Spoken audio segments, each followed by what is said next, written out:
Hey there, everyone. Dom Tibbetts alongside Matt Bove here at Paycor Stadium. Well, 24-18, Cincinnati Bengals, second straight time they have beaten the Buffalo Bills. Yeah.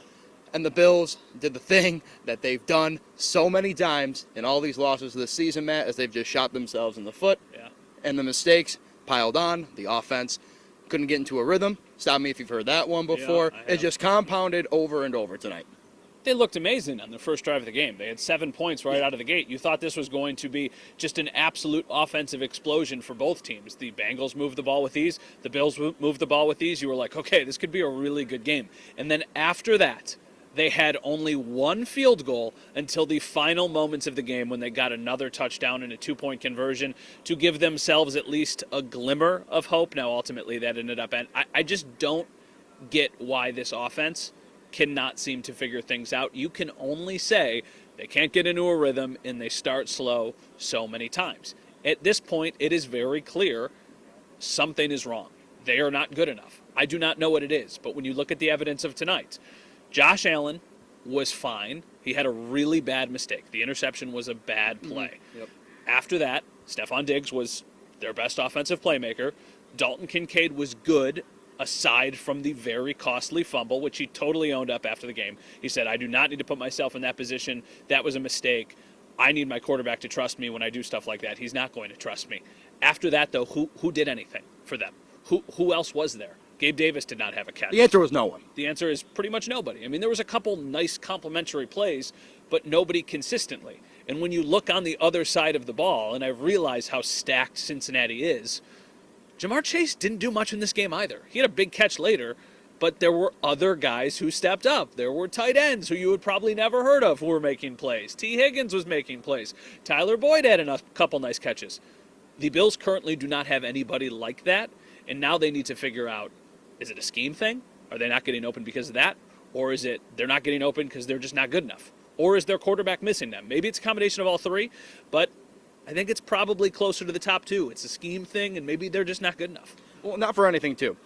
The defense in the second half allows 3 points only to a very good offense that went and scored 21, made things look really easy in that first half against that Bills defense that was injured, bruised up. Terrell Bernard leaves the game, so you lose a big piece in the linebacker there, right?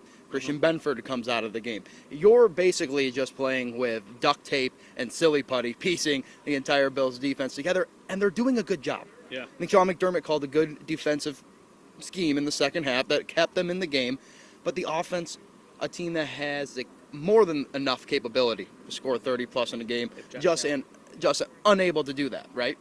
Their offense has not really won them a game this year. Like, it just really hasn't. The Miami game, you could say, okay, they scored 48 points. That was great. They also held Miami to 20. So, conceivably, they could have had 21 and still ultimately won that game. But when you look at all of the other games, in the 9 of them, when has the offense been good enough to just go out and flat out win a game? That has not happened. When your quarterback is Josh Allen, who is legitimately in the MVP conversation, that is a huge problem. And I don't know what's going to change. Maybe this is a realization that they're just not that good. I don't think that's going to be the case. I think they'll be able to figure it out. I just do not understand why it is taking this long. 5-4 is not anywhere close to what you could say a panic mode when you saw the Dolphins lose it, right? Yeah. It's not. Maybe a little closer. I'm giving it credit for. I don't think you need to get in panic mode just yet, but the schedule ahead is what makes me nervous. Because these are the wins you have to start stacking up, and you have the Cowboys, the Chiefs, the Eagles still on deck, a rematch against the Jets, who are also somehow piecing together good football right now. So you got to go next week into this Denver game thinking this is big must-win territory, and then you got to look ahead at this gauntlet, and you're just like, well, we got to somehow pull 2 out of those 3 big wins in the Chiefs, Eagles, and Cowboys. You got to somehow pull off a win there to keep yourself somewhat in the top of the AFC, keep yourself in playoff contention. And after tonight, after what we've seen the past couple of weeks, I just don't know the confidence level of this team if they're able to do so. You look at their last 8 games, they have 5 wins. I mean, it's the way Josh Allen was even talking about it after the game. He's like, we need to get to 10 or 11 wins. So at that point, do the math. We need to basically win a minimum 5 of our last 8 games to get to at least a chance at the playoffs. Okay, You play, first off, like, they barely snuck by the Giants, right? They lost to the Patriots. They've lost to the Jets. There is not a game on the schedule left where you go like, okay, they're absolutely going to win that game. There's games that they should win. Yep. You talk about Denver. You talk about the other game against the Jets. You talk Probably about the other game against the Chargers. Patriots. I don't know. I think the Chargers are probably a little bit tougher than maybe some people give them credit for. Fair.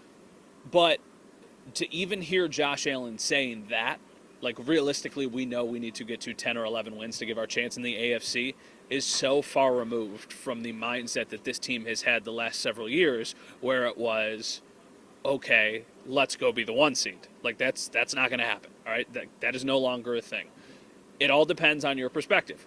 There is something to be said about the last time they went through this many bumps in a season was 2021, and then they got hot at the end, and that was the 13-second year. So you're like, okay, if you're glass half full, take that and use that. Right. If you're a pessimist, they've won 5 games, 2 of them barely. They are not good enough to just, like, consistently put out a solid brand of football, and they still have to play the Cowboys, the Eagles, the Chiefs. I mean, I'll tell you what, not optimistic right now. It's easy for me not to say, but that road ahead is just so tough. The same thing I said. It's just, how does it get corrected? When does it start? And what are the teams that you're hoping, you want to have, like, well, quote unquote, right? No easy game in the NFL, but you want a favorable matchup to try to, like, kickstart something, get something going here. The Bills just don't, like you said, they don't have really any of those. no, and this whole thing has been up, down, up, down, up, down. It was, you beat the Dolphins, yay, that's a huge win. Then you lose to the Jags, and you go, okay, maybe they should have went to London a couple days earlier. The offense wasn't good. And then you come back home, and you barely beat the Giants, right? And then you lose to the Patriots, and then you respond against the Bucks, and then you lose to the Bengals. So it's win, loss, win, loss, win, loss. But you gotta remember, too, the Bucks-Giants, not to cut you off, Bucks-Giants wins came down to the very last play. That's what I mean. So you look at that and you go, okay, that has gotten you to 5-4. If you go win loss, win loss, win loss, like, if this continues to be a trend, and I'm sure it won't, it'll snap at some point. But if you finish 4-4 in the AFC, 9 wins is not going to get you into the playoffs. So you have to win at least 1 more, and then we're talking about, like, just getting in as a 7 seed, as a 6 seed, not as the champion of the AFC East. So it's daunting. They're good enough to do it. It's just a matter of if they're going to. No question. I don't think any of what we've said so far, I think, goes to demean what the Bills are capable of doing. We've seen it so much earlier this season. It's just, how do they put this together? When does this change actually start? And when does this offense respond and just blow teams out of the water and give their defense some help? I mean, listen, if we knew that the answer to this question, we wouldn't be having this conversation. But I guess, when does it start? So, anything you got to add there, too, or we can wrap this baby up? The only thing that I want to add is, I've seen a couple comments about it. I know the Damar Hamlin story has been something that we've talked about a lot. I think that it is incredible. I think to be standing out on this field, regardless of what happened in the game, to be standing on this field and knowing what we saw happen on January 2nd from just a human standpoint is incredible. And his journey and all of the things that he has done to try and help people since then is really, really just admirable. So shout out to him. That was cool. Everything else from Cincinnati, kind of lame. All right, well, I think that's a good way to end it on there. All right, that's going to do it from us here at Paycor Stadium. I'm Dom Tibbetts. That's Matt Bove. Matt Bove. Matt Bove, 7 Sports.